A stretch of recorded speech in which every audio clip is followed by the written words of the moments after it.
All right, so we got Dan Phillips. This is going to be an open lane merging situation. We see this a lot. Let's see what happens here. Open lane already. What do you think this guy's going to do? There it is. Good job with the braking. Handled it really well. Handled it pretty well. So, once again, what's the pattern here? We say open lane merging situation. We have an open lane. Whenever I see like a vehicle like this stuck behind a big vehicle like this, and there's this big, beautiful open lane here, more than likely they're going to switch. If you were stuck right here behind this car, wouldn't you switch over too? So think about that.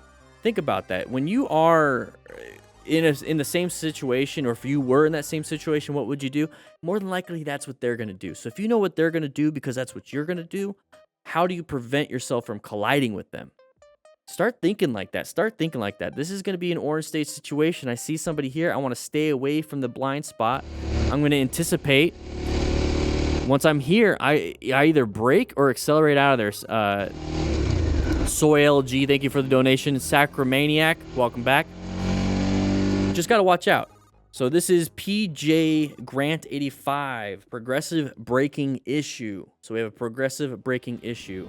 What do we have here? Okay. Oh, side of the vehicle. Oh, up and over. We endoed the bike. That means we locked up that front tire. It grabbed traction and went over. Typically, we see people grab too much traction or grab too much front brake and you lose traction. This one, he actually kept the traction, but just went up and over. So what kind of issues do we have here? So he hit his face, so more than likely head and neck injuries. Let's take a look. So we have that side of the vehicle coming up. Okay, this is not a good situation. We want to be in orange stage. We want to be prepped and ready, get ourselves out of these types of situations. But, we come up to intersections, that's all we can do. We're showing up to it. So we have to apply the brakes, or at least cover the brakes, and then find those escape paths. Okay, so just because we're able to stop doesn't mean it's always going to be the best option. We might have to swerve. We might have to get ourselves out of here. So when we go into a red stage maneuver, we're going to have to swerve or we're going to have to brake. If our total stopping distance isn't good enough, let me get this off the screen. There we go. Total stopping distance isn't good enough. We're going to need to do something different. So here, our total stopping distance is just this. We're going to have to swerve, hopefully make that gap. So that means you might have to accelerate to get out of there. But that's what you might have to do, because right here, you're not going to be able to stop in time. You're just not going to be able to.